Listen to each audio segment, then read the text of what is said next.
Most people walk through life half asleep, not because they're lazy, but because they never train their mind to wake up. In a world full of comfort, distraction, and noise, the most powerful weapon you'll ever own is your mind. This is the truth no one told you. This is where your war begins. Most people never win in life because they don't even realize they're in a fight. They think the enemy is out there, in the economy, in their past, in the people who doubted them. But the real enemy lives in their own head. It's the voice that says, "You're not good enough. You'll never make it. Why even try?" That voice doesn't need proof. It just needs repetition. And every time you listen, it gets louder and stronger. But here's the truth. Your mind isn't just a tool. It's a battlefield. And you're either mastering it or being destroyed by it. Every day there's a war going on inside you. Discipline versus comfort. Focus versus distraction. Belief versus doubt. And the person you become is the one you feed. So stop acting like you're unarmed. You've got the most powerful weapon in the world. It's not your money, not your connections, it's your mindset. And the sooner you learn to train it like your life depends on it, the sooner you start winning the war. There's a moment when the noise fades. No notifications, no applause, no one to impress, no one watching, just you and your thoughts. And that's when the real battle begins. Because your mind, it doesn't care how many followers you have. It doesn't care how perfect your life looks on the outside. It knows who you really are, deep down. It knows what you avoid, what you regret, what you wish you had the courage to face. Most people run from that silence. They drown it in entertainment, scroll through distraction, cling to noise like a life raft. But the 1%, they walk straight into it. They sit in the silence and make peace with the war inside. Because greatness doesn't come from hiding, it comes from confronting who you are when no one else is around. This is the part no one posts, the internal reps, the mental scars, the choices you make, when it's just you, the darkness, and the voice in your head asking, "Is this all you've got?" Most people never question the voice in their head. They assume it's them. They assume it's truth. But what if it's just a program installed by a lifetime of comfort, fear, and conditioning? Your mind is not the enemy, but it will become one if you let it run on autopilot. See, every time you choose easy over effort, every time you scroll instead of study, every time you delay what matters most, you're not just wasting time. You're training your brain to surrender. And the mind, it learns fast. It remembers what you run from. It memorizes your excuses. It feeds off your patterns. But here's the truth.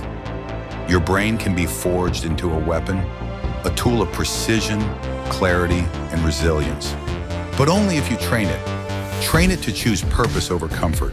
Train it to lean into discipline, not dopamine.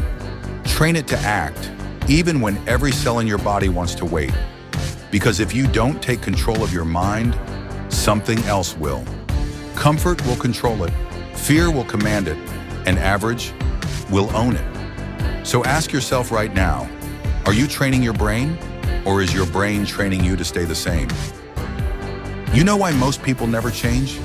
Because they always leave themselves a way out, a backup plan, a soft landing, an escape hatch, just in case it gets too hard.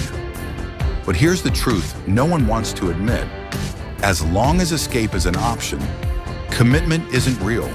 You'll flirt with progress. You'll dance with discipline. But the second it gets uncomfortable, you'll run, just like you always have. The ones who rise, they don't give themselves the luxury of later. They burn the plan B. They destroy the exit signs. They force themselves to adapt because they have to. See, pressure isn't the enemy. It's the crucible.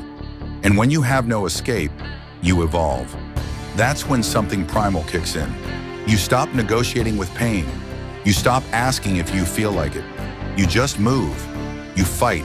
You build. You become.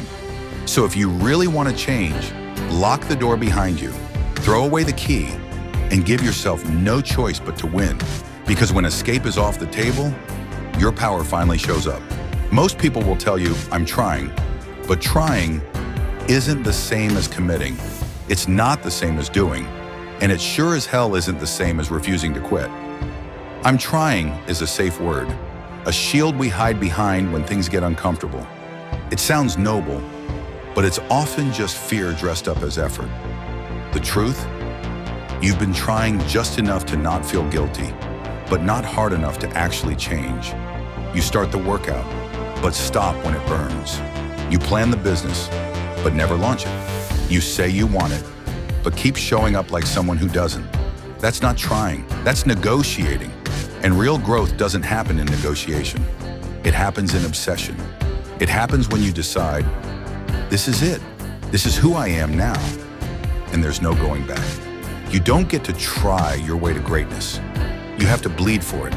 You have to break for it. You have to become the kind of person who doesn't stop at effort, but pushes until there's nothing left to give. So don't tell me you're trying. Show me you've decided, because until then, you're still playing with the idea of change instead of becoming it. You don't rise by doing what's normal. You rise and by redefining it. See, most people wait for life to get easier. They think success comes when the pain goes away, but that day never comes. Because life doesn't get easier, you get stronger. And eventually, what once broke you becomes your new baseline. This is the secret. Your next level isn't a reward, it's a requirement. You don't get to escape the work. You learn to breathe in it. You learn to live in it. You learn to love it. Discomfort isn't a threat. It's your compass. Every time it hurts, it means you're right where you need to be. So stop trying to survive the hard. Start building your identity inside it. This is your training ground. This is your crucible. And the version of you who can handle this, he's already out there, waiting to be built through blood, sweat, and brutal repetition. Because when pain becomes normal, when growth becomes automatic, when effort becomes your default, then victory, that's just your side effect. Most people never change because deep down, they don't have to. They've left themselves a way out, a fallback, a soft place to land if the grind gets too real. But here's the brutal truth. You will never become unstoppable until failure is no longer an option. You say you want to grow, but you keep holding on to the old you. You say you're committed, but you're still looking for a shortcut, still hoping the work gets easier, still planning a return trip to the life you said you left behind. That's not commitment. That's hesitation wearing a mask. Winners don't hope to change, they force it. They don't entertain backup plans, they burn them. Because when you know there's no turning back, you show up different. You think different. You fight different. There's something primal about knowing, this is it. I succeed here, or I don't exist at all. And when that becomes your mindset, you stop hesitating. You stop bargaining, you start becoming. So whatever you've been clinging to, burn it. The excuse, the fallback, the exit plan. Because the second you remove the way out, you unlock the only way through. You keep telling yourself you're tired, burned out, not built like them. But the truth, you're not weak. You're just undisciplined. You've never trained. You've never stayed when it hurt. You've never fought the voice that told you to quit. And that voice, it's not your enemy. It's just been in charge for too long. Weakness is what happens when you let comfort lead. Discipline is what happens when you lead yourself, even when you don't feel like it. You don't need more motivation. You don't need another quote. You need to look in the mirror and get honest. You've been letting your emotions decide your actions. You've been waiting for the right mood, the right moment, the right energy. But champions don't wait for perfect conditions. They create them. You're not broken. You're not doomed. You're not less than anyone else. You're just untrained. And that changes today. Start showing up when you don't feel ready. Start keeping the promises you made when you were alone. Start choosing what builds you, not what spares you. Because strength isn't some gift you're born with. It's a habit. It's earned. It's forged through discipline. Transformation doesn't happen in the first set. It doesn't happen when it's easy, when it's light, when you feel strong. It happens in the rep you don't want to do. The moment your muscles scream, the second your mind says, stop. That's the doorway. Most people turn back right there. They think fatigue is the finish line, but that pain, that's just the test. It's not asking if you're capable, it's asking if you're committed. One more rep is never just about the gym. It's a mindset, a standard, a declaration to the universe. I keep going when most would quit. One more page, one more cold call, one more early morning, one more apology, one more mile. It's where character is carved. It's where identity is built. And every time you go past your quit point, you rewire your mind. You teach it. We don't run. We don't break. We don't leave potential on the table. The power was never in the first 9 reps. It was in the one you didn't think you could do, but did anyway.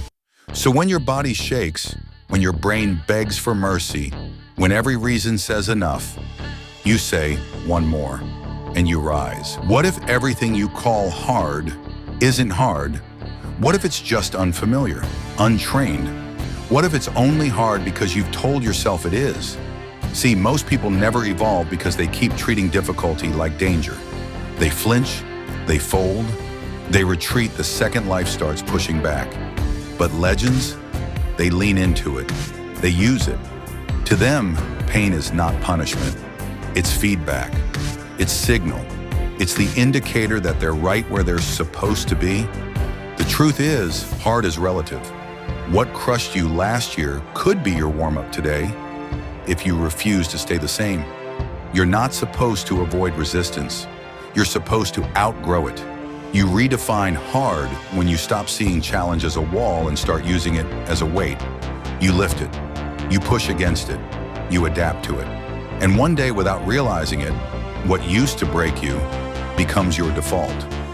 So the next time life hits you with pressure, don't run, smirk, step up, and say, this is light now. Because hard didn't get easier.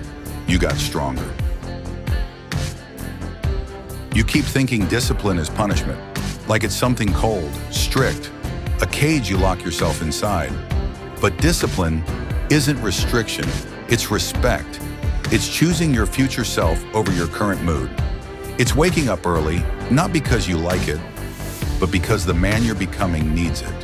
It's showing up on the days you don't feel like it because your vision deserves consistency, not excuses. Discipline is what love looks like when it's pointed forward in time. It says, I won't let you suffer later just because I was lazy today. Most people never think that far. They want the reward without the sacrifice. They chase pleasure, then call it self-care.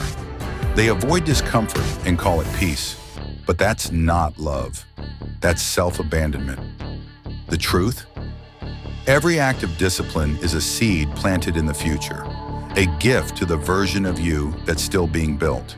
And every time you skip the work, you're stealing from him. So ask yourself, are you loving your future self with your actions? Or are you making him carry the weight of your current weakness?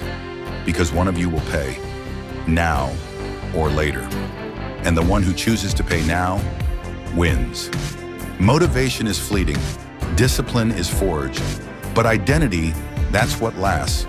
You can fake motivation, you can force discipline, but who you believe you are will always decide what you do. That's why most people fail. They keep chasing habits without changing their identity. They say they want to be consistent, but deep down they still see themselves as inconsistent. They say they want to be great, but still carry the belief that they were born average. You don't become unbreakable by doing more. You become unbreakable by becoming someone else. Someone who doesn't negotiate with effort. Someone who doesn't run from the flame, but walks through it. This is what most don't understand. You can't perform beyond your identity. So build it like your life depends on it, because it does. When you shift from, I want to change, to, this is who I am now, everything changes. Discipline stops being a chore. Suffering becomes sacred. And the fire, it doesn't destroy you anymore. It forges you. So build the identity that can take the heat, because once that's who you are, the fire becomes home. This will sting. but it's supposed to. You are the reason you're stuck. Not your past, not your parents, not the world. You. It's not that you're cursed. It's that you've been lying to yourself, telling yourself you're trying, telling yourself you deserve more, but avoiding the mirror that's been screaming the truth. You've built habits that sabotage you. You've tolerated environments that dull you. And worst of all, you've let your own excuses become your identity. That's the problem. But here's the power. You're also the solution. Because the moment you take full responsibility, 100%, no loopholes, no blame, everything shifts. You stop asking why me, and you start saying, watch me. You stop waiting for a break, and you become the one who builds it. Accountability hurts, but it's the most liberating kind of pain. Because once you own it all, you can change it all. No more pointing fingers, no more playing victim. This is your life, your race, your result. And if you're the problem, then you're also the one who's powerful enough to fix it. Everyone wants peace. Everyone wants freedom. But no one wants the war that earns it. They ask, when will life get easier? Wrong question. Ask instead, when will I get stronger? Because the fight isn't the obstacle. It's the training. It's the test that builds the version of you who can finally handle the life you've been praying for. Peace is not something you find. It's something you earn. By going through hell and refusing to come out empty-handed. And that storm you're in right now, that pressure, that weight, that's not punishment. That's the gift. Because it's shaping you, breaking what's weak, forging what's real. Most people pray for peace and run from the process that creates it. But not you. You've stopped avoiding the battle. You've started walking into it, armed with clarity, driven by purpose, unshaken by pain. The fight gives you grit. It gives you truth. It gives you identity. So don't curse the chaos. Don't fear the fire. Walk into it. Because on the other side of this war is a version of you that peace could never create. You think you have time? That's the lie. That's the trap. That's the story most people tell themselves until it's too late. You don't have forever. You don't even have later. You have now, this moment, this breath, this choice. Every second you delay, every excuse you entertain, every time you say tomorrow, you're stealing from a version of you who may never get the chance to show up. Look around. Most people are asleep, walking, talking, scrolling, but dead on the inside. Because they waited. They ignored the call. They thought they could outweigh pain and coast their way to purpose. But you're still here. You've heard every word. You've felt the weight. And deep down, you know. This is your wake-up call. Not motivation, not hype. A warning. That time is burning. That your potential is fading. That the clock will not wait for you to get serious. So whatever dream you buried, dig it up. Whatever fire you let die, ignite it. Because no one is coming. And if you don't move now, you never will. Wake up. Stand up. Rise up. Your life doesn't start someday. It starts the second you decide.